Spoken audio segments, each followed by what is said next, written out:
Okay. ਜੈ ਮਸੀਹ ਦੀ। ਮੇਰਾ ਨਾਮ ਮਿਸਿਸ ਇਕਬਾਲ ਦੱਤ ਹੈ ਤੇ ਅੱਜ ਅਸੀਂ ਤੁਹਾਡੇ ਨਾਲ ਕੁਝ ਸ਼ਾਦੀ ਵਿਆਹ ਦੇ ਬਾਰੇ 'ਚ ਗੱਲਾਂ ਕਰਨ ਲਈ ਆਏ ਹਾਂ।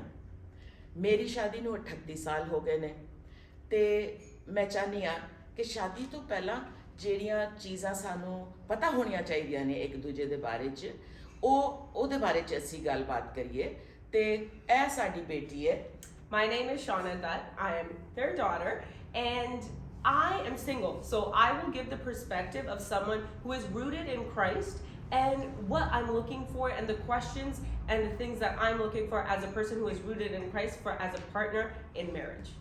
ਤੇ ਉਹ ਕਹਿ ਰਹੇ ਨੇ ਕਿ ਬਈ ਮੈਂ ਇੱਕ ਮਸੀਹੀ ਲੜਕੀ ਹਾਂ ਤੇ ਮੈਂ ਤੁਹਾਡੇ ਨਾਲ ਇਹ ਗੱਲਾਂ ਸ਼ੇਅਰ ਕਰਨਾ ਚਾਹੁੰਦੀ ਹਾਂ ਕਿ ਇੱਕ ਮਸੀਹੀ ਸਿੰਗਲ ਲੜਕੀ ਹੋਣ ਦੇ ਨਾਤੇ ਕਿਹੜੀਆਂ ਗੱਲਾਂ ਮੈਂ ਆਪਣੇ ਸਾਥੀ 'ਚ ਦੇਖਣਾ ਚਾਹਾਂਗੀ ਜਾਂ ਤੁਹਾਨੂੰ ਆਪਣੇ ਸਾਥੀ ਨੂੰ ਲੱਭਣ ਲਈ ਕਿਹੜੀਆਂ ਗੱਲਾਂ ਦਾ ਪਤਾ ਹੋਣਾ ਚਾਹੀਦਾ ਇਸ ਤੋਂ ਪਹਿਲਾਂ ਕਿ ਤੁਸੀਂ ਫੈਸਲਾ ਕਰੋ ਕਿ ਤੁਸੀਂ ਸ਼ਾਦੀ ਕਰਨਾ ਚਾਹੁੰਦੇ ਹੋ। ਤੇ ਸ਼ਾਦੀ ਬਾਈਬਲ ਮੁਕੱਦਸ ਦੇ ਮੁਤਾਬਿਕ ਦੋ ਲੋਕਾਂ ਨੂੰ ਇੱਕ ਬਣਾ ਦਿੰਦੀ ਹੈ। ਇਹ ਇੱਕ ਨੇਮ ਹੈ ਜਿਹੜਾ ਦੋ ਲੋਕ ਪ੍ਰਭੂ ਦੀ ਹਜ਼ੂਰੀ 'ਚ ਉਹਨੂੰ ਗਵਾਹ ਬਣਾ ਕੇ ਆਪਸ 'ਚ ਬੰਨ੍ਹਦੇ ਨੇ। ਸ਼ਾਦੀ ਦਾ ਫੈਸਲਾ ਲੈਣ ਤੋਂ ਪਹਿਲਾਂ ਇੱਕ ਜੋੜੇ ਲਈ ਜ਼ਰੂਰੀ ਹੈ ਕਿ ਉਹ ਚੰਦ ਇੱਕ ਗੱਲਾਂ ਤੇ ਖਾਸ ਧਿਆਨ ਦੇਵੇ ਤੇ ਉਹ ਧਿਆਨ ਪਹਿਲੀ ਗੱਲ ਮੇਰੇ ਖਿਆਲ 'ਚ ਇਹ ਹੋਣੀ ਚਾਹੀਦੀ ਹੈ ਕਿ ਲੜਕਾ ਤੇ ਲੜਕੀ ਮਸੀਹ ਦੇ ਨਾਲ ਉਹਨਾਂ ਦਾ ਸ਼ਖਸੀ ਤਾਲੁਕ ਜ਼ਾਤੀ ਤਾਲੁਕ ਕਿਹੋ ਜਿਹਾ ਹੈ। ਤੁਸੀਂ ਇਹਦੇ ਤੇ ਕੁਝ ਕਹਿਣਾ ਚਾਹੋਗੇ? I think it's very important. It's imperative that the man and the woman have a deep relationship with the Lord. So they understand themselves more through the light of Christ, and they understand what the Lord wants for them. So they're able to make that decision. And without Christ, a marriage is nothing. So for a Christ-rooted marriage, it is imperative that we're able to hear and discern the voice of the Lord. ਸੋ ਕਹਿ ਰਹੇ ਨੇ ਕਿ ਬਈ ਜਦੋਂ ਮਸੀਹੀ ਜੋੜਾ ਸ਼ਾਦੀ ਦੇ ਵਿਆਹ ਦੇ ਬੰਧਨ ਲਈ ਜਾਂਦਾ ਹੈ ਤੇ ਸਭ ਤੋਂ ਪਹਿਲੀ ਗੱਲ ਜਿਹੜੀ ਸਾਨੂੰ ਸੋਚਣ ਦੀ ਲੋੜ ਹੈ ਕਿ ਇੱਕ ਮਸੀਹੀ ਹੋਣ ਦੇ ਨਾਤੇ ਸਾਡੇ ਤੇ ਮਸੀਹ ਦੀ ਰੋਸ਼ਨੀ ਵਚਨ ਦੀ ਰੋਸ਼ਨੀ ਕਿਸ ਤਰ੍ਹਾਂ ਚਮਕੀ ਹੈ ਕਿ ਸਾਨੂੰ ਸਮਝ ਹੋਣੀ ਚਾਹੀਦੀ ਹੈ ਕਿ ਮਸੀਹੀ ਜੋੜੇ ਨੂੰ ਕਿਸ ਤਰ੍ਹਾਂ ਪ੍ਰਭੂ ਕੋਲੋਂ ਮਦਦ ਪਾ ਕੇ ਵਚਨ ਤੋਂ ਮਦਦ ਪਾ ਕੇ ਅੱਗੇ ਇਸ ਰਿਸ਼ਤੇ ਨੂੰ ਵਧਾਉਣ ਦੀ ਲੋੜ ਹੈ। ਤੇ ਇਸ ਰਿਸ਼ਤੇ ਦੇ ਲਈ ਸ਼ਾਦੀ ਕਿਉਂ ਕਰਨ ਜਾ ਰਹੇ ਹਾਂ ਸਾਨੂੰ ਜਾਣਨਾ ਜ਼ਰੂਰੀ ਹੈ ਕਿ ਸ਼ਾਦੀ ਦਾ ਮਕਸਦ ਕੀ ਹੈ ਸਾਡਾ ਕਿ ਅਸੀਂ ਉਮਰ ਵੱਧ ਰਹੀ ਹੈ ਤੇ ਅਸੀਂ ਵਿਆਹ ਕਰ ਲੈਂਦੇ ਹਾਂ। ਮਾਂ ਪਿਓ ਕਹਿ ਰਹੇ ਨੇ ਕਿ ਹੁਣ ਤੇਰੀ ਉਮਰ ਹੋ ਗਈ ਹੈ ਪੁੱਤ ਵਿਆਹ ਕਰ ਲੈ ਤੇ ਅਸੀਂ ਕਹਿੰਦੇ ਹਾਂ ਚਲੋ ਜੀ ਕਰ ਲੈਂਦੇ ਹਾਂ। ਜਾਂ ਤੁਸੀਂ ਕਹਿੰਦੇ ਹੋ ਕਿ ਵੀ ਅਸੀਂ ਵੀ ਚਾਹੁੰਦੇ ਹਾਂ ਸਾਡੇ ਬੱਚੇ ਹੋਣ ਤੇ ਅਸੀਂ ਇੱਕ ਫੈਮਿਲੀ ਬਣਾਈਏ ਤੇ ਅਸੀਂ ਵਿਆਹ ਕਰ ਲੈਂਦੇ ਹਾਂ। ਇਹ ਰੀਜ਼ਨਸ ਜਿਹੜੇ ਨੇ ਚੰਗੇ ਨੇ ਪਰ ਸਿਰਫ ਇਹੋ ਹੀ ਰੀਜ਼ਨਸ ਲੈ ਕੇ ਕਿਸੇ ਨੂੰ ਆਪਣੀ ਜ਼ਿੰਦਗੀ 'ਚ ਲੈ ਆਉਣਾ ਇਹ ਅਕਲਮੰਦੀ ਨਹੀਂ। ਕੁਝ ਹੋਰ ਚੀਜ਼ਾਂ ਵੀ ਹੁੰਦੀਆਂ ਨੇ ਜਿਵੇਂ ਕਿ It is so important to make sure, once again, that you're rooted in Christ, so you know why you're marrying this person. The purpose of the marriage should be to glorify Christ, and that comes in many different forms. And so for that, it is imperative for us to understand why the Lord is bringing a specific person together. It could be any person in the world. Why this person? So it's so important to ask the Lord, discern and understand your call with the person. The man has a call, the woman has a call. You need to understand, discern that call, and put that together and understand if that's compatible and understand if this is the person for you. So ਜਿਸ ਤਰ੍ਹਾਂ ਬੇਟੀ ਨੇ ਕਿਹਾ ਕਿ ਜ਼ਰੂਰੀ ਹੈ ਕਿ ਜਦੋਂ ਅਸੀਂ ਮਸੀਹ ਵਿੱਚ ਹਾਂ ਅਸੀਂ ਮਸੀਹ ਨੂੰ ਆਪਣੀ ਜ਼ਿੰਦਗੀ ਦੇ ਦਿੱਤੀ ਹੈ ਤੇ ਜਿਹੜੇ ਇਨਸਾਨ ਨਾਲ ਅਸੀਂ ਉਹ ਵਿਆਹ ਦਾ ਰਿਸ਼ਤਾ ਬੰਨ੍ਹਣ ਜਾ ਰਹੇ ਹਾਂ ਸਾਨੂੰ ਪਤਾ ਹੋਣਾ ਚਾਹੀਦਾ ਕਿ ਜਦੋਂ ਅਸੀਂ ਮਸੀਹ 'ਚ ਆ ਗਏ ਪ੍ਰਭੂ ਨੇ ਸਾਡੇ ਲਈ ਇੱਕ ਕੰਮ ਰੱਖਿਆ ਇੱਕ ਖਿਦਮਤ ਰੱਖੀ ਸਾਡੇ ਉੱਤੇ ਜਿਹਦੇ ਵਾਸਤੇ ਉਹ ਸਾਨੂੰ ਅੱਗੇ ਵਧਾਉਣਾ ਚਾਹੁੰਦਾ ਹੈ। ਜਦੋਂ ਉਸ ਕੋਈ ਵੀ ਇਨਸਾਨ ਸਾਡੀ ਜ਼ਿੰਦਗੀ 'ਚ ਲੈ ਕੇ ਆਉਂਦਾ ਹੈ ਕਿ ਉਹਦੇ ਨਾਲ ਅਸੀਂ ਵਿਆਹ ਦੇ ਰਿਸ਼ਤੇ 'ਚ ਬੰਨ ਜਾਈਏ ਤੇ ਸਾਨੂੰ ਪਤਾ ਹੋਣਾ ਚਾਹੀਦਾ ਕਿ ਉਹਦੇ ਉੱਤੇ ਪ੍ਰਭੂ ਦੀ ਕੀ ਕਾਲਿੰਗ ਹੈ ਉਹ ਕਿਹੜੀ ਖਿਦਮਤ ਕਰਨਾ ਚਾਹੁੰਦਾ ਹੈ ਕਿ ਉਹ ਤੁਹਾਡੀ ਖਿਦਮਤ ਦੇ ਨਾਲ ਚੱਲੇਗਾ ਕਿ ਉਹ ਤੁਹਾਡੀ ਖਿਦਮਤ ਨੂੰ ਰੋਕੇਗਾ ਕਿ ਉਹ ਇਸ ਖਿਦਮਤ ਤੇ ਪੂਰੀ ਉਸ ਰੋਸ਼ਨੀ ਨੂੰ ਸਮਝ ਰਿਹਾ ਜਿਹੜਾ ਪ੍ਰਭੂ ਤੁਹਾਨੂੰ ਦੋਵਾਂ ਨੂੰ ਇਕੱਠਿਆਂ ਕਰਕੇ ਆਪਣੇ ਜਲਾਲ ਲਈ ਇਸਤੇਮਾਲ ਕਰਨਾ ਚਾਹੁੰਦਾ ਹੈ। ਤੇ ਇਹ ਚੀਜ਼ ਤੁਹਾਨੂੰ ਪਹਿਲਾਂ ਤੋਂ ਇੱਕ ਦੂਜੇ ਨੂੰ ਪੁੱਛਣੀ ਚਾਹੀਦੀ ਹੈ ਕਿ ਤੁਹਾਡਾ ਸਾਥੀ ਇਸ ਮਸੀਹੀ ਜ਼ਿੰਦਗੀ 'ਚ ਅੱਗੇ ਵਧਣ ਲਈ ਉਹਦੀ ਕੀ ਕਾਲਿੰਗ ਹੈ, ਕੀ ਉਹਦੀ ਰੋਇਆ ਕੀ ਹੈ, ਉਹਦੀ ਸੋਚ ਕੀ ਹੈ ਕਿ ਪ੍ਰਭੂ ਵਾਸਤੇ ਉਹ ਕੀ ਕਰਨਾ ਚਾਹੁੰਦੇ ਨੇ। ਲੜਕੀ ਨੂੰ ਆਪਣਾ ਦੱਸਣਾ ਚਾਹੀਦਾ ਕਿ ਉਹ ਕੀ ਪ੍ਰਭੂ 'ਚ ਕਰਨਾ ਚਾਹੁੰਦੇ ਨੇ ਤੇ ਲੜਕੇ ਨੂੰ ਆਪਣਾ ਦੱਸਣਾ ਚਾਹੀਦਾ ਤਾਂ ਕਿ ਉਹ ਦੋਵੇਂ ਦੇਖ ਸਕਣ ਕਿ ਪ੍ਰਭੂ ਦੇ ਲਈ ਸਾਡਾ ਫੋਕਸ ਜਿਹੜਾ ਉਹ ਇੱਕੋ ਹੀ ਚੀਜ਼ ਤੇ ਹੈ ਜਾਂ ਨਹੀਂ ਹੈ, ਕਿ ਅਸੀਂ ਵਿਆਹ ਕਰਕੇ ਬਾਅਦ 'ਚ ਫਿਰ ਜਾਣੀਏ ਕਿ ਉਹ ਤੇ ਕਹਿੰਦੇ ਨੇ ਕਿ ਨਹੀਂ ਤੈਨੂੰ ਜਾ ਕੇ ਪ੍ਰਚਾਰ ਕਰਨ ਦੀ ਕੀ ਲੋੜ ਹੈ, ਤੂੰ ਘਰੇ ਬਹਿ, ਤੂੰ ਇਹਨਾਂ ਕੰਮਾਂ 'ਚ ਨਾ ਪੈ। ਸੋ ਇਹ ਚੀਜ਼ਾਂ ਪਹਿਲਾਂ ਤੋਂ ਗੱਲਬਾਤ ਕਰਨ ਦੇ ਨਾਲ, ਇੱਕ ਦੂਜੇ ਨੂੰ ਜਾਣਨ ਦੇ ਨਾਲ ਸਾਨੂੰ ਪਤਾ ਲੱਗਦੀਆਂ ਨੇ। ਫਿਰ ਇਹ ਜ਼ਰੂਰੀ ਹੈ ਕਿ ਜਦੋਂ ਤੁਸੀਂ ਕਿਸੇ ਨਾਲ ਵਿਆਹ ਕਰਨ ਦੇ ਲਈ ਫੈਸਲਾ ਕਰਨਾ ਚਾਹੁੰਦੇ ਹੋ ਤੇ ਤੁਸੀਂ ਉਹਨੂੰ ਕਿੰਨਾ ਜਾਣਦੇ ਹੋ, ਇਹ ਬੜਾ ਜ਼ਰੂਰੀ ਹੈ। ਤੇ ਤੁਸੀਂ ਕਿਸ ਤਰ੍ਹਾਂ ਕਿਸੇ ਨੂੰ ਜਾਣ ਸਕਦੇ ਹੋ? ਹਾਂਜੀ। Well, there are multiple ways. And it's important to understand someone by understanding the way they receive love. So,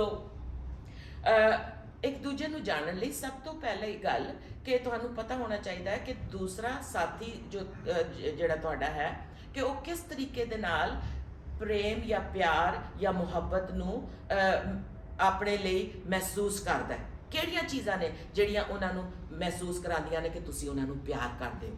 not everyone is the same. So all of us are uniquely designed by the Lord. So it is our job to understand one another. ਤੇ ਜਦੋਂ ਤੁਸੀਂ ਕਿਸੇ ਦੇ ਨਾਲ ਇੱਕ ਰਿਸ਼ਤਾ ਕਾਇਮ ਕਰਦੇ ਹੋ, ਬਹੁਤ ਜ਼ਰੂਰੀ ਹੈ ਕਿ ਤੁਹਾਨੂੰ ਅਗਲੇ ਦੇ ਜਜ਼ਬਾਤ, ਉਹਦੇ ਅਹਿਸਾਸਾਤ, ਕਿ ਕਿਸ ਚੀਜ਼ ਨਾਲ ਉਹਨੂੰ ਦੁੱਖ ਪਹੁੰਚਦਾ ਹੈ, ਕਿਹੜੀ ਚੀਜ਼ ਨਾਲ ਉਹਨੂੰ ਪਿਆਰ ਮਹਿਸੂਸ ਹੁੰਦਾ ਹੈ, ਤੁਸੀਂ ਇੱਕ ਦੂਜੇ ਦੇ ਬਾਰੇ 'ਚ ਜਾਣੋ ਕਿ ਕਿਸ ਤਰੀਕੇ ਨਾਲ ਤੁਸੀਂ ਅਗਲੇ ਦੇ ਦਿਲ ਨੂੰ ਛੂ ਸਕਦੇ ਹੋ। One of the things is words of affirmation. So saying words that are comforting, words that are encouraging, complimenting to a person. So for some people, they receive love by words of affirmation. ਤੇ ਜਦੋਂ ਤੁਸੀਂ ਇੱਕ ਰਿਸ਼ਤਾ ਬਣਾ ਰਹੇ ਹੁੰਦੇ ਹੋ ਤੇ ਕਈ ਲੋਕ ਨੇ ਜਿਨ੍ਹਾਂ ਨੂੰ ਪਸੰਦ ਹੈ ਕਿ ਉਹਨਾਂ ਨੂੰ ਤੁਸੀਂ ਥੋੜੀ ਜਿਹੀ ਤਾਰੀਫ ਕਰੋ ਕਿ ਇਹ ਕੰਮ ਤੁਸੀਂ ਜਿਹੜਾ ਕੀਤਾ ਨਾ ਮੈਨੂੰ ਬੜਾ ਅੱਛਾ ਲੱਗਿਆ, ਬੜੇ ਅੱਛੇ ਤਰੀਕੇ ਨਾਲ ਤੁਸੀਂ ਕੀਤਾ, ਸ਼ਾਬਾਸ਼ ਦੇ ਦਿਓ। ਜਾਂ ਤੁਸੀਂ ਕਹਿ ਸਕਦੇ ਹੋ ਕਿ ਤੁਸੀਂ ਅੱਜ ਬਹੁਤ ਅੱਛੇ ਲੱਗ ਰਹੇ ਹੋ ਜਾਂ ਤੂੰ ਬਹੁਤ ਅੱਛੀ ਲੱਗ ਰਹੀ ਹੈ। ਇੱਕ ਦੂਜੇ ਦੀ ਕੰਪਲੀਮੈਂਟ ਕਰਨਾ, ਇੱਕ ਦੂਜੇ ਨੂੰ ਹੌਸਲਾ ਦੇਣਾ ਕਿ ਸ਼ਾਬਾਸ਼ ਤੁਸੀਂ ਬਹੁਤ ਅੱਛਾ ਕੰਮ ਕੀਤਾ, ਇਹਦੇ ਨਾਲ ਇੱਕ ਦੂਸਰੇ ਨੂੰ ਹੌਸਲਾ ਹੁੰਦਾ ਹੈ, ਇੱਕ ਦੂਜੇ ਨੂੰ ਅੱਗੇ ਵਧਣ ਦੀ ਮਦਦ ਮਿਲਦੀ ਹੈ। The second one would be quality time. So ਤੇ ਦੂਜੀ ਗੱਲ ਇਹ ਵੇ ਕਿ ਇੱਕ ਦੂਜੇ ਨਾਲ ਵਕਤ ਬਿਤਾਣਾ, ਇੱਕ ਦੂਜੇ ਨੂੰ ਟਾਈਮ ਦੇਣਾ। So some people, they feel and receive love the most when someone spends time with them, when someone hears them out, when they feel that the other person wants to be in their company. ਤੇ ਕਈ ਲੋਕ ਮਹਿਸੂਸ ਕਰਦੇ ਨੇ ਕਿ ਮੈਨੂੰ ਕੋਈ ਪਿਆਰ ਕਰਦਾ ਜਦੋਂ ਕੋਈ ਉਹਨਾਂ ਦੇ ਨਾਲ ਸਮਾਂ ਬਤੀਤ ਕਰਦਾ ਹੈ, ਉਹਨਾਂ ਨੂੰ ਕਹਿੰਦਾ ਆਓ ਬਹਿ ਕੇ ਗੱਲਬਾਤ ਕਰੀਏ, ਆਓ ਅਸੀਂ ਕਿਧਰੇ ਚਲੇ ਜਾਈਏ ਖਾਣ ਪੀਣ ਲਈ, ਜਾਂ ਉਹਨਾਂ ਦੇ ਨਾਲ ਟਾਈਮ ਸਪੈਂਡ ਕਰਨਾ ਤੇ ਉਹਨਾਂ ਦੇ ਬਾਰੇ 'ਚ ਜਾਣਨ ਦੀ ਜਦੋਂ ਕੋਈ ਕੋਸ਼ਿਸ਼ ਕਰਦਾ ਨਾ ਤੇ ਅਗਲੇ ਨੂੰ ਲੱਗਦਾ ਕਿ ਹਾਂ ਇਹ ਮੈਨੂੰ ਪਸੰਦ ਕਰਦਾ ਹੈ, ਮੈਨੂੰ ਪਿਆਰ ਕਰਦਾ ਹੈ, ਉਹ ਮੇਰੀ ਛੋਟੀ ਛੋਟੀ ਗੱਲ ਵੀ ਜਾਣਨ ਦੀ ਕੋਸ਼ਿਸ਼ ਕਰਦਾ ਹੈ। The other one would be acts of service. ਫਿਰ ਤੀਸਰੀ ਚੀਜ਼ ਇਹ ਹੁੰਦੀ ਹੈ ਕਿ ਇੱਕ ਦੂਸਰੇ ਦੀ ਖਿਦਮਤ ਕਰਨਾ। So in that, it would be someone might feel more loved when you take some things off of their plate, when they have to do something but you choose to do it for them. You massage them, you do something for them that is not benefiting you but it's benefiting them. So out of love you do it for them. ਤੇ ਉਹਦੇ ਲਈ ਕਿ ਇੱਕ ਦੂਜੇ ਦੀ ਖਿਦਮਤ ਕਰਨ ਦਾ ਕੀ ਮਤਲਬ ਹੈ ਕਿ ਤੁਹਾਨੂੰ ਪਤਾ ਹੈ ਕਿ ਤੁਹਾਡੇ ਸਾਥੀ ਨੇ ਕੁਝ ਕੰਮ ਕਰਨੇ ਨੇ ਅੱਜ, ਤੇ ਤੁਸੀਂ ਉਹਨੂੰ ਕਹਿੰਦੇ ਹੋ ਕਿ ਤੁਸੀਂ ਇਹ ਕੰਮ ਕਰ ਲਓ, ਮੈਂ ਤੁਹਾਡੇ ਲਈ ਇਹ ਕਰ ਦਾਂਗੀ। ਜਾਂ ਕੋਈ ਥੱਕਿਆ ਆਇਆ ਤੇ ਤੁਸੀਂ ਉਹਨੂੰ ਕਹੋ ਆਓ ਮੈਂ ਤੁਹਾਡੇ ਮੋਢੇ ਦਬਾ ਦਾਂ, ਜਾਂ ਬੰਦਾ ਕਹੇ ਕੁੜੀ ਨੂੰ ਕਿ ਮੈਂ ਤੇਰੇ ਮੋਢੇ ਦਬਾ ਦੇਣਾ, ਤੂੰ ਥੱਕੀ ਆਈ ਹੈ। ਇੱਕ ਦੂਜੇ ਦੇ ਲਈ ਆਪੇ ਹੀ ਅੱਗੇ ਵੱਧ ਕੇ ਉਹਦੇ ਭਾਰ ਨੂੰ ਚੁੱਕ ਲੈਣਾ ਆਪਣੇ ਉੱਤੇ ਤੇ ਸ਼ੇਅਰ ਕਰਨਾ ਭਾਰ ਨੂੰ, ਉਹਦੇ ਨਾਲ ਕਈ ਲੋਕ ਮਹਿਸੂਸ ਕਰਦੇ ਨੇ ਹਾਂ ਦੂਸਰਾ ਮੈਨੂੰ ਪਿਆਰ ਕਰਦਾ ਹੈ। Another one will be gifts. ਫਿਰ ਤੁਸੀਂ ਇੱਕ ਦੂਜੇ ਨੂੰ ਤੋਹਫੇ ਦੇ ਸਕਦੇ ਹੋ, ਪ੍ਰੈਜ਼ੈਂਟਸ ਦੇ ਸਕਦੇ ਹੋ, ਕੋਈ ਵੀ ਚੀਜ਼ ਜਿਹੜੀ ਅਗਲੇ ਨੂੰ ਪਸੰਦ ਹੈ ਉਹਦੇ ਲਈ ਖਰੀਦ ਕੇ ਲੈ ਆਓ, ਅਗਲਾ ਖੁਸ਼ ਹੋ ਜਾਏਗਾ। ਹੋ ਸਕਦਾ ਜੇ ਉਹਨੂੰ ਇਹ ਚੀਜ਼ਾਂ ਪਸੰਦ ਨੇ। Another one is physical touch. So maybe holding their hand, maybe just rubbing their back when you see them, or just caressing them, giving them a hug. this is also a way that someone receives love.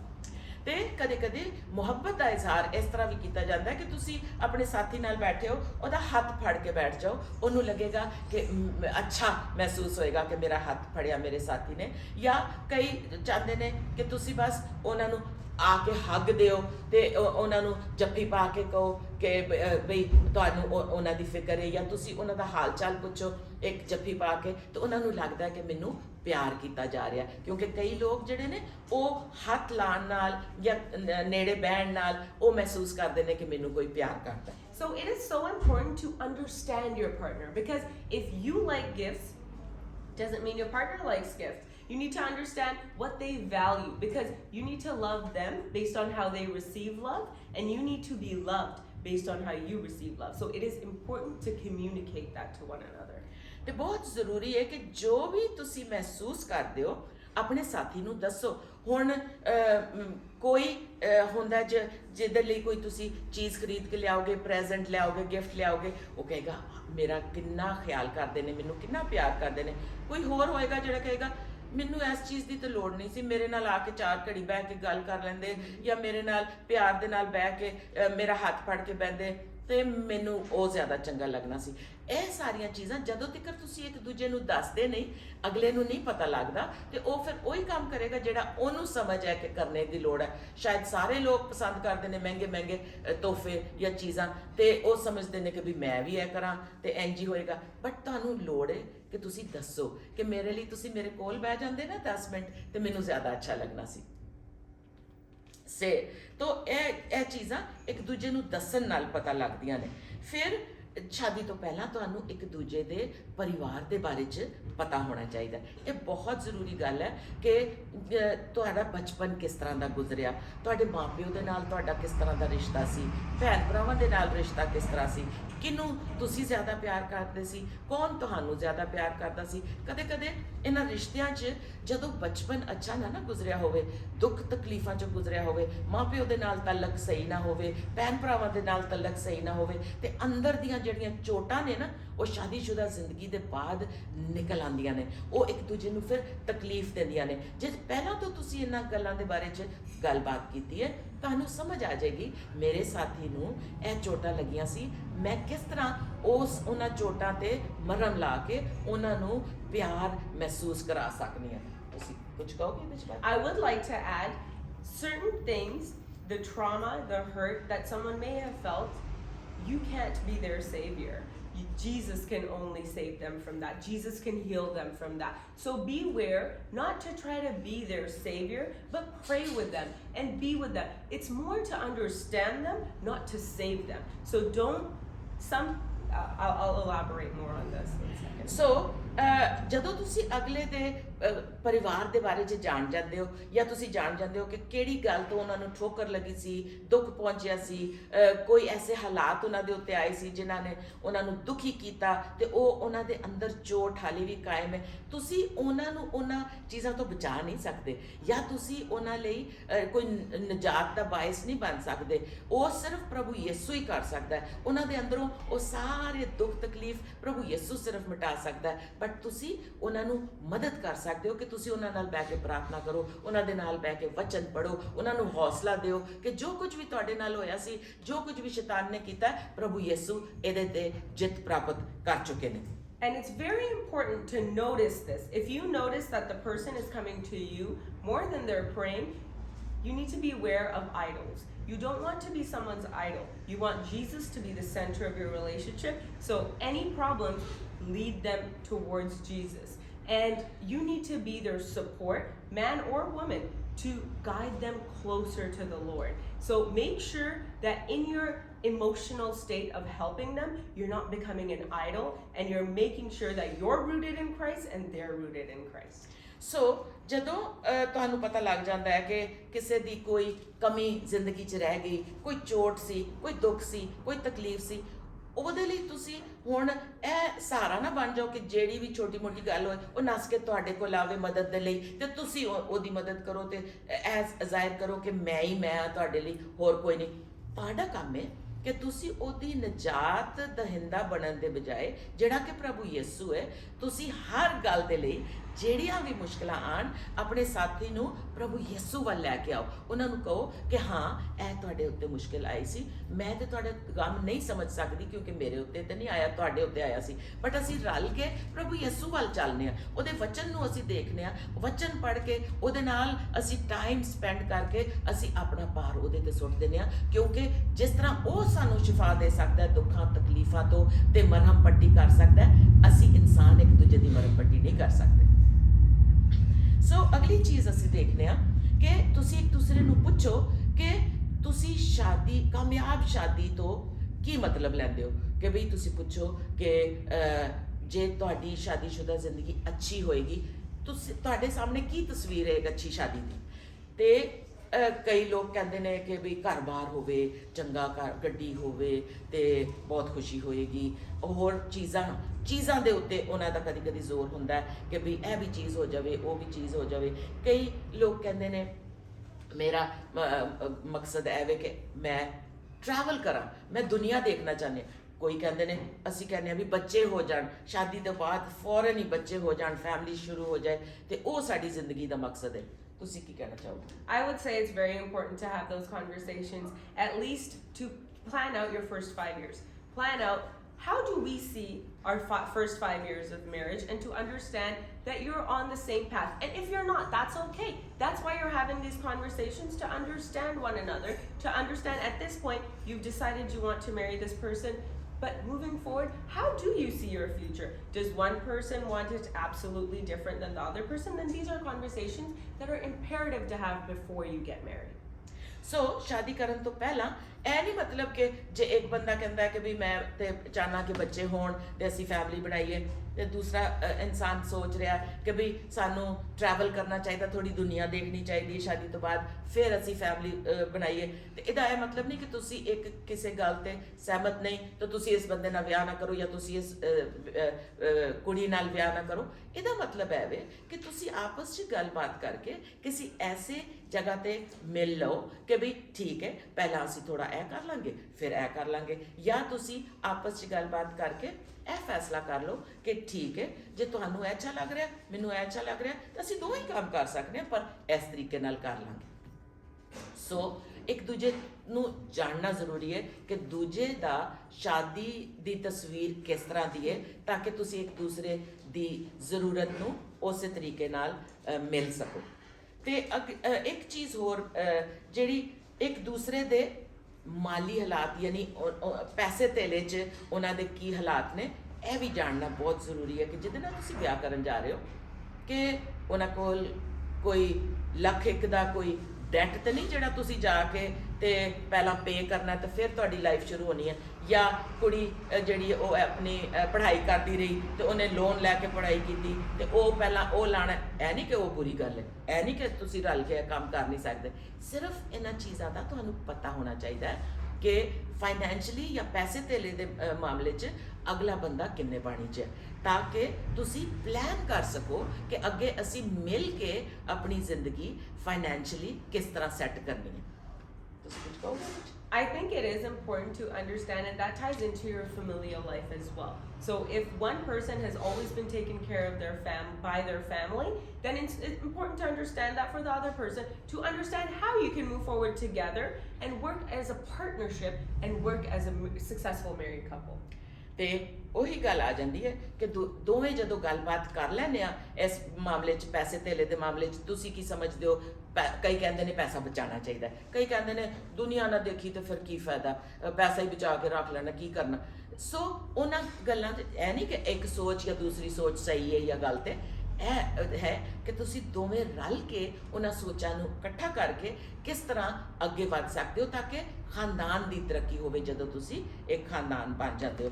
ਫਿਰ ਇੱਕ ਹੋਰ ਗੱਲ ਕਿ ਜਦੋਂ ਸ਼ਾਦੀ ਹੋ ਜਾਂਦੀ ਹੈ ਤੇ ਦੋਵੇਂ ਮੀਆਂ ਤੇ ਬੀਵੀ ਨੂੰ ਆਪਣੇ ਖਾਨਦਾਨ ਦਾ ਜ਼ਿਆਦਾ ਧਿਆਨ ਕਰਨ ਤੋਂ ਬਜਾਏ ਇੱਕ ਦੂਸਰੇ ਦਾ ਧਿਆਨ ਪਹਿਲਾਂ ਕਰਨਾ ਹੈ।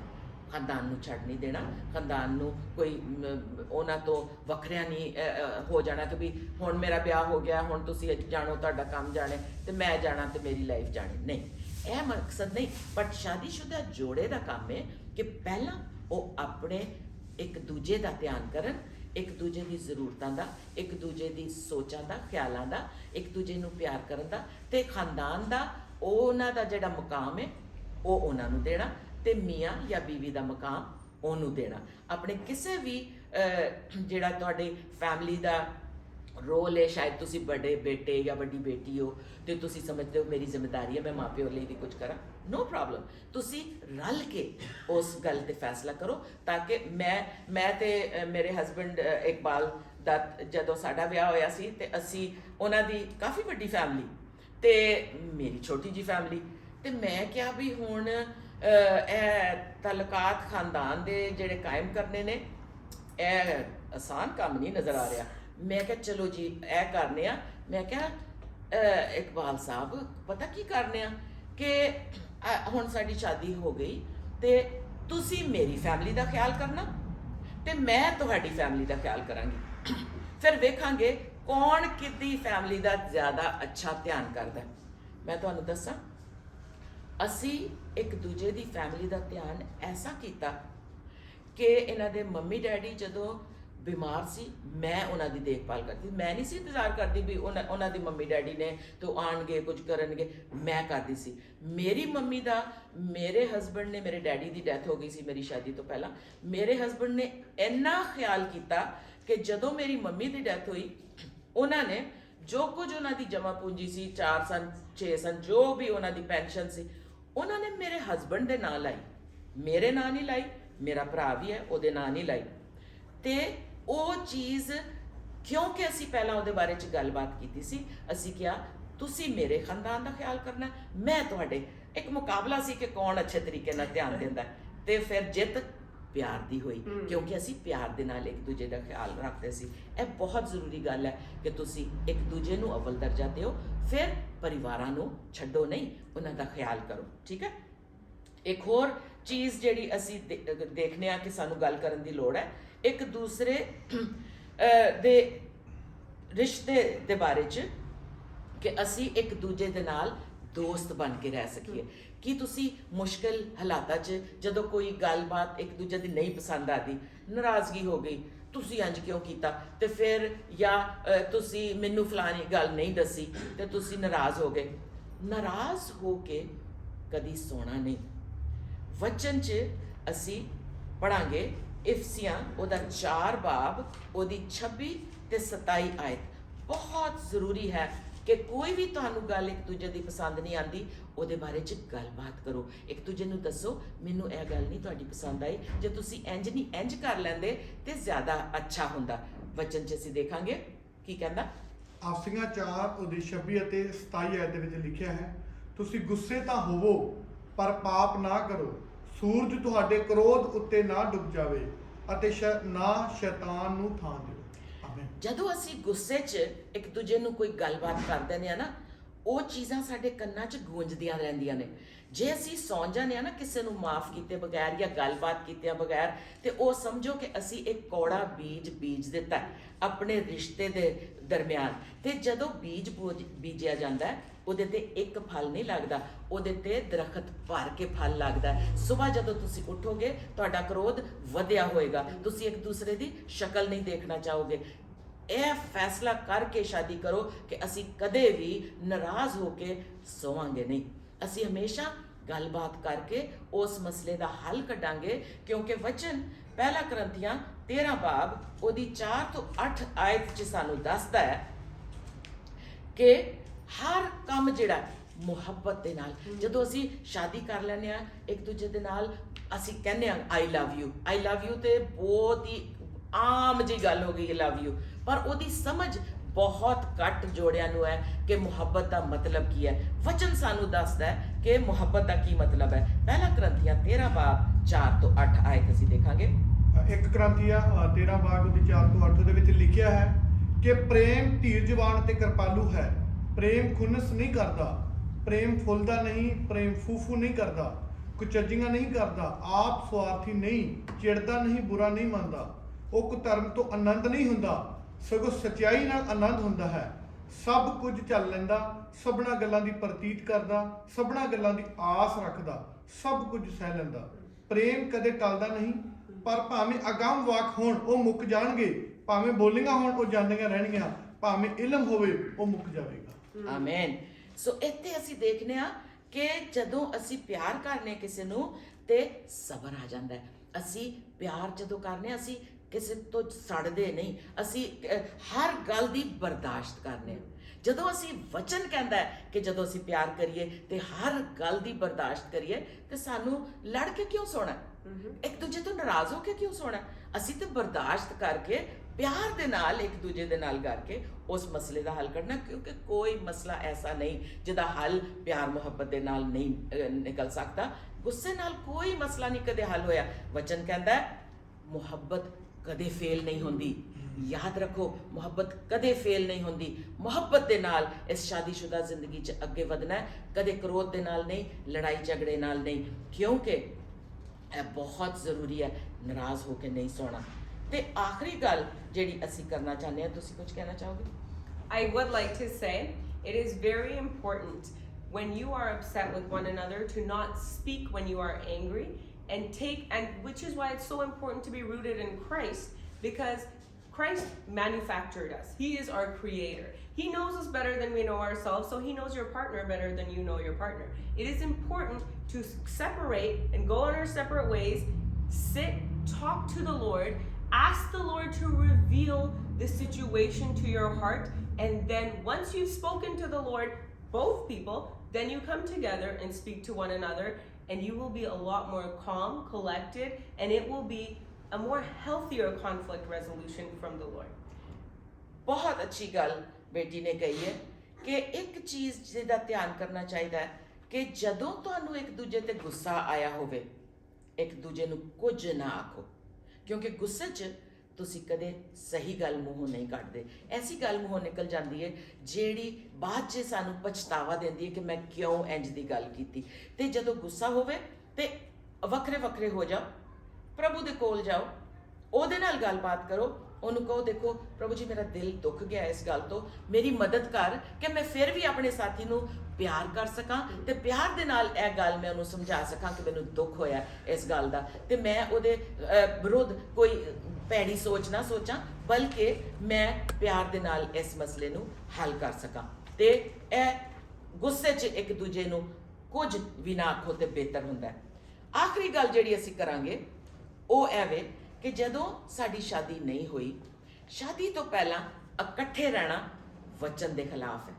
ਵਚਨ ਸਾਨੂੰ ਇਜਾਜ਼ਤ ਨਹੀਂ ਦਿੰਦਾ ਕਿ ਅਸੀਂ ਵਿਆਹ ਤੋਂ ਪਹਿਲਾਂ ਇੱਕ ਦੂਜੇ ਦੇ ਨਾਲ ਰਹੀਏ, ਭਾਵੇਂ ਅਸੀਂ ਇੱਕ ਘਰ 'ਚ ਰਹਿ ਰਹੇ ਹਾਂ, ਇਕੱਠੇ ਇੱਕ ਬਿਸਤਰ ਤੇ ਨਹੀਂ ਸੌ ਰਹੇ। ਵਚਨ ਸਾਨੂੰ ਇਜਾਜ਼ਤ ਨਹੀਂ ਦਿੰਦਾ। ਕਿਉਂ ਨਹੀਂ ਦਿੰਦਾ? ਅਸੀਂ ਦੇਖਾਂਗੇ ਪਹਿਲਾ ਥਸਲਨੀਕੀਆਂ ਉਹਦਾ 4 ਬਾਬ 3 ਤੋਂ 5 ਆਇਤ। ਇੱਕ ਥਸਲਨੀਕੀਆਂ ਉਹਦਾ 4 ਚੈਪਟਰ ਉਹਦੀ 3 ਤੋਂ 5 ਆਇਤ ਦੇ ਵਿੱਚ ਲਿਖਿਆ ਹੈ ਕਿ ਪਰਮੇਸ਼ਰ ਦੀ ਮਰਜ਼ੀ ਤੁਹਾਡੇ ਪਵਿੱਤਰਤਾਈ ਦੀ ਹੈ ਕਿ ਤੁਸੀਂ ਹਰਾਮਕਾਰੀ ਤੋਂ ਬਚੇ ਰਹੋ, ਅਤੇ ਤੁਹਾਡੇ ਵਿੱਚੋਂ ਹਰ ਕੋਈ ਆਪਣੇ ਲਈ ਇਸਤਰੀ ਨੂੰ ਪਵਿੱਤਰਤਾਈ ਅਤੇ ਪੱਤ ਨਾਲ ਪ੍ਰਾਪਤ ਕਰਨਾ ਜਾਣੇ, ਨਾ ਕਿ ਕਾਮ ਵਾਸ਼ਨਾ ਨਾਲ, ਪਰਾਈਆਂ ਕੌਮਾਂ ਵਾਂਗੂ ਜਿਨ੍ਹਾਂ ਨੂੰ ਪਰਮੇਸ਼ਰ ਦਾ ਗਿਆਨ ਨਹੀਂ। ਦੇਖਿਆ, ਵਚਨ ਕਹਿੰਦਾ ਹੈ ਕਿ ਤੁਸੀਂ ਖੁਦਾ ਦੀ ਮਰਜ਼ੀ ਦੇ ਮੁਤਾਬਿਕ ਚਲੋ। ਉਹ ਚਾਹੁੰਦਾ ਅਸੀਂ ਪਵਿੱਤਰਤਾਈ 'ਚ ਰਹੀਏ। ਅਸੀਂ ਪ੍ਰਭੂ ਦੇ ਲੋਕ ਹਾਂ, ਧਰਤੀ ਦੇ ਲੋਕ, ਲਿਵ ਇਨ ਰਿਲੇਸ਼ਨਸ਼ਿਪ। ਅਸੀਂ ਜੀ ਪਹਿਲਾਂ ਸ਼ਾਦੀ ਤੋਂ ਇੱਕ ਦੂਸਰੇ ਨੂੰ ਜਾਣਨਾ ਚਾਹੁੰਦੇ ਹਾਂ। ਅਸੀਂ ਇੱਕ ਦੂਜੇ ਨਾਲ ਰਵਾਂਗੇ ਨਹੀਂ ਤਾਂ ਕਿਸ ਤਰ੍ਹਾਂ ਪਤਾ ਲੱਗੇਗਾ ਕਿ ਅਸੀਂ ਵਿਆਹ ਕਰੀਏ ਕਿ ਨਾ ਕਰੀਏ। ਅਸੀਂ ਇਕੱਠੇ ਰਹਾਂਗੇ, ਸਾਲ 2 ਸਾਲ ਰਹਾਂਗੇ, ਫਿਰ ਜੇ ਗੱਲ ਬਣੀ ਤੇ ਵਿਆਹ ਕਰ ਲਾਂਗੇ। ਵਚਨ ਇਹਦੇ ਖਿਲਾਫ ਸਾਨੂੰ ਦੱਸਦਾ ਹੈ ਕਿ ਇਹ ਚੀਜ਼ਾਂ ਦੁਨੀਆ ਵਾਸਤੇ ਠੀਕ ਨੇ, ਪ੍ਰਭੂ ਦੇ ਲੋਕਾਂ ਵਾਸਤੇ ਠੀਕ ਨਹੀਂ। ਕਿਉਂ? ਕਿਉਂਕਿ ਇੱਥੋਂ ਹੀ ਸ਼ੈਤਾਨ ਫਾਇਦਾ ਉਠਾਉਂਦਾ ਹੈ, ਸ਼ੈਤਾਨ ਨੂੰ ਮੌਕਾ ਮਿਲਦਾ ਹੈ ਤੇ ਉਹ ਸਾਨੂੰ ਪਾਪ ਵੱਲ ਲੈ ਜਾਂਦਾ ਹੈ। ਤੇ ਅਸੀਂ ਪਾਪ ਵੱਲ ਨਹੀਂ ਜਾਣਾ, ਅਸੀਂ ਪ੍ਰਭੂ ਦੇ ਵੱਲ ਦੇਖਣਾ ਹੈ, ਅਸੀਂ ਉਹਨੂੰ ਖੁਸ਼ ਕਰਨਾ ਹੈ। ਉਹ ਕਹਿੰਦਾ ਹੈ ਅਸੀਂ ਪਾਕੀਜ਼ਗੀ ਦੀ ਜ਼ਿੰਦਗੀ ਗੁਜ਼ਾਰੀਏ, ਅਸੀਂ ਪਾਕ ਰਹੀਏ ਕਿਉਂਕਿ ਉਹ ਪਾਕ ਹੈ। ਤੇ ਇਹ ਚੀਜ਼ਾਂ ਸਾਰੀਆਂ ਜਿਹੜੀਆਂ ਅਸੀਂ ਕਹੀਆਂ ਨੇ, ਤੁਸੀਂ ਕੁਝ ਕਹਿਣਾ ਚਾਹੋਗੇ? I think it's very important, not only just for the aspect of that it is against what the Lord has said. If you look at it in your own life, when you are too comfortable with something, you don't value it as much. So when you're getting married, you want to have the newness. You want to learn more about your partner as well. So getting too comfortable with someone before you get married in itself is not a healthy thing for a new married couple. ਸੋ ਸ਼ਾਦੀशुदा ਜ਼ਿੰਦਗੀ ਤੋਂ ਪਹਿਲਾਂ ਬਹੁਤ close ਹੋ ਜਾਣਾ ਕਿਸੇ ਦੇ, ਇਹ ਸਾਡੇ ਲਈ ਸਿਹਤਮੰਦ ਨਹੀਂ। ਸ਼ਾਦੀ ਤੋਂ ਬਾਅਦ ਤੁਸੀਂ ਇੱਕ ਨਵੀਂ ਜ਼ਿੰਦਗੀ ਸ਼ੁਰੂ ਕਰਦੇ ਹੋ। ਜਦੋਂ ਨਵੀਂ ਜ਼ਿੰਦਗੀ ਸ਼ੁਰੂ ਕਰਦੇ ਹੋ ਤੇ ਨਵੇਂ ਤਰੀਕੇ ਨਾਲ ਤੁਸੀਂ ਇੱਕ ਦੂਜੇ ਨੂੰ ਜਾਣਨਾ ਸ਼ੁਰੂ ਕਰਦੇ ਹੋ। ਉਹ ਤਰੀਕੇ ਵਿਆਹ ਤੋਂ ਬਾਅਦ ਹੀ ਇੱਕ ਸਾਨੂੰ ਜ਼ੇਬ ਦਿੰਦੇ ਨੇ ਵਚਨ ਦੇ ਮੁਤਾਬਿਕ, ਵਿਆਹ ਤੋਂ ਪਹਿਲਾਂ ਨਹੀਂ। ਤੇ ਆਪਣੇ ਆਪ ਨੂੰ ਪਾਕ ਰੱਖਣਾ, ਕਿਉਂਕਿ ਪ੍ਰਭੂ ਸਾਡਾ ਪਵਿੱਤਰ ਹੈ, ਸਾਨੂੰ ਪਵਿੱਤਰਤਾਈ ਵੱਲ ਲੈ ਕੇ ਜਾਣਾ ਚਾਹੁੰਦਾ ਹੈ ਤੇ ਅਸੀਂ ਉਹਦੇ ਵਚਨ ਦੇ ਮੁਤਾਬਿਕ ਚੱਲੀਏ, ਦੁਨੀਆ ਦੇ ਮੁਤਾਬਿਕ ਨਹੀਂ। ਪ੍ਰਭੂ ਤੁਹਾਨੂੰ ਬੜੀ ਬਰਕਤ ਦੇਵੇ ਤੇ ਤੁਹਾਨੂੰ ਐਸੀ ਸ਼ਾਦੀशुदा ਜ਼ਿੰਦਗੀ ਦੇਵੇ ਕਿ ਤੁਸੀਂ ਪ੍ਰਭੂ ਦੇ ਨਾਲ ਹੋ ਕੇ ਸ਼ੈਤਾਨ ਨੂੰ ਸ਼ਿਕਸਤ ਦਿੰਦੇ ਰਹੋ ਤੇ ਉਹਨੂੰ ਹਮੇਸ਼ਾ ਹਾਰ ਹੋਵੇ ਤੇ ਪ੍ਰਭੂ ਯਿਸੂ ਦੀ ਜੈ ਹੋਵੇ, ਕਿਉਂਕਿ ਉਹਨੇ ਤੁਹਾਨੂੰ ਜਿੱਤ ਪ੍ਰਾਪਤ ਕਰ ਦਿੱਤੀ ਹੈ। ਤੁਸੀਂ ਸਿਰਫ ਉਹਦੇ 'ਚ ਚੱਲਣਾ ਹੈ। God bless you all. God bless you all. ਤੇ ਤੁਹਾਡੇ ਲਈ ਅਸੀਂ ਪ੍ਰੇਅਰ ਕਰਨੇ ਆ। ਪ੍ਰਭੂ ਜੀ, ਅਸੀਂ ਉਹਨਾਂ ਸਾਰਿਆਂ ਲੋਕਾਂ ਨੂੰ ਤੁਹਾਡੇ ਕੋਲ ਲੈ ਕੇ ਆਨੇ ਆ, ਚਾਹੇ ਉਹ ਸ਼ਾਦੀशुदा ਨੇ ਤੇ ਸ਼ਾਦੀ ਤੋਂ ਬਾਅਦ ਇਹ ਸਭ ਕੁਝ ਦੇਖ ਰਹੇ ਨੇ ਵੀਡੀਓ, ਜਾਂ ਉਹ ਪਹਿਲਾਂ ਦੇਖ ਰਹੇ ਨੇ, ਜਾਂ ਉਹ ਮਾਪਿਓ ਨੇ ਤੇ ਆਪਣੇ ਬੱਚਿਆਂ ਵਾਸਤੇ ਇਹ ਸਭ ਕੁਝ ਸਿੱਖ ਰਹੇ ਨੇ। ਅਸੀਂ ਇਹਨਾਂ ਸਾਰਿਆਂ ਲੋਕਾਂ ਨੂੰ ਜਿਹੜੇ ਵੀ ਇਸ ਵੀਡੀਓ ਨੂੰ ਦੇਖਣ, ਅਸੀਂ ਉਹਨਾਂ ਨੂੰ ਬਲੈਸ ਕਰਨੇ ਆ। ਅਸੀਂ ਚਾਹੁੰਦੇ ਆ ਉਹਨਾਂ ਦੇ ਦਿਲ ਦੀਆਂ ਅੱਖਾਂ ਖੁੱਲ ਜਾਣ, ਉਹਨਾਂ ਦੇ ਰੂਹਾਨੀ ਜ਼ਿਹਨ ਖੁੱਲ ਜਾਣ, ਉਹਨਾਂ ਦੇ ਰੂਹਾਨੀ ਕੰਨ ਖੁੱਲ ਜਾਣ ਤੇ ਉਹ ਪ੍ਰਭੂ ਯਿਸੂ ਦੇ ਵਚਨ ਦੇ ਰਾਹੀਂ ਪਾਕੀਜ਼ਗੀ ਦੀ ਜ਼ਿੰਦਗੀ, ਪਿਆਰ ਮੁਹੱਬਤ ਦੀ ਜ਼ਿੰਦਗੀ ਗੁਜ਼ਾਰਨਾ ਸ਼ੁਰੂ ਕਰਨ, ਤਾਂ ਕਿ ਤੁਹਾਡੇ ਪ੍ਰੇਮ ਦੇ ਰਾਹੀਂ, ਤੁਹਾਡੀ ਉਸ ਜ਼ਿੰਦਗੀ, ਪਾਕ ਜ਼ਿੰਦਗੀ ਦੇ ਰਾਹੀਂ ਜਿਹੜੀ ਤੁਸੀਂ ਆਪਣੇ ਵਚਨ ਤੋਂ ਸਾਨੂੰ ਦਿੱਤੀ ਹੈ, ਉਸ ਤੋਂ ਅਸੀਂ ਸਿੱਖ ਕੇ ਇੱਕ ਐਸਾ ਪਰਿਵਾਰ ਕਾਇਮ ਕਰੀਏ ਜਿਹਦੇ ਤੋਂ ਤੁਹਾਨੂੰ ਫਖਰ ਹੋ ਸਕੇ ਤੇ ਤੁਸੀਂ ਕਹਿ ਸਕੋ ਕਿ ਇਹ ਮੇਰੇ ਬੇਟੇ ਤੇ ਬੇਟੀਆਂ ਨੇ, ਬਿਕਾਜ਼ ਇਹ ਪਵਿੱਤਰਤਾਈ 'ਚ ਜ਼ਿੰਦਗੀ ਗੁਜ਼ਾਰ ਰਹੇ ਨੇ ਤੇ ਇਹ ਮੇਰੀ ਸੇਵਾ ਕਰ ਰਹੇ ਨੇ ਤੇ ਤੁਹਾਨੂੰ ਸਾਡੇ ਤੇ ਪ੍ਰਾਊਡ ਫੀਲ ਹੋਵੇ। ਅਸੀਂ ਸਾਰਿਆਂ ਨੂੰ ਬਰਕਤ ਦੀ ਦੁਆ ਦਿੰਦੇ ਆ ਤੇ ਪਵਿੱਤਰਤਾਈ ਦੀ ਦੁਆ ਦਿੰਦੇ ਆ ਯਿਸੂ ਨਾਸਰੀ ਦੇ ਨਾਂ 'ਚ। ਆਮੀਨ।